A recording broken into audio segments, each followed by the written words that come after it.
আজকে একটা গোটা দিনে আমি কি করলাম, তার সাথে থাকবে সকাল থেকে রাত্রির পর্যন্ত আমি কি স্কিন কেয়ার করলাম। তার জন্য তোমাদের পুরো ভিডিওটা দেখতে হবে।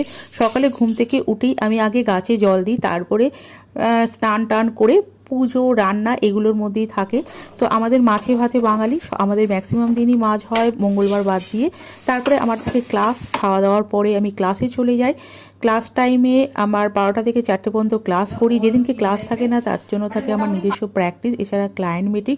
তারপরে সন্ধ্যেবেলা পুজো দিয়ে এই সময়টা আমার পুরো নিজের। আমি কোথাও না কোথাও যাই। সেদিনকে ছিল শকুন্তলা কালীমার পুজো, তো সেখানে মায়ের কাছে গেছি। তারপর ঠেলা ঠেলি গুতি করে মাকে তো দর্শন করতেই হবে। আর তারপরে মাকে দর্শন করার পর মেলাটা খুব ভালোভাবে ঘুরলাম। আর মেলায় যে জিনিসগুলো তোমার না খেলে সম্পূর্ণ হয়, যেমন ঘুগনি, পাপড়ি চাট, এগুলো খেলাম। খাওয়ার পর বাড়িতে ফেরার সময় প্রচণ্ড ঝড় বৃষ্টি, বিদ্যুৎ চমকানো, যাই হোক মায়ের কাছে যখন গেছি মা খুব ভালোভাবে বাড়িতে পৌঁছে দিয়েছে। তারপর রাতে ডিনারটা কমপ্লিট করলাম। আর যতই রাত্রির করে আমি ফিরি, আমার কিন্তু স্কিন কেয়ার না করলে আমার শান্তি হয় না। তো স্টেপ বাই স্টেপ কীভাবে এই স্কিন কেয়ার করলাম তার জন্য তোমাদের একটা পুরো ভিডিও করে দেখাবো।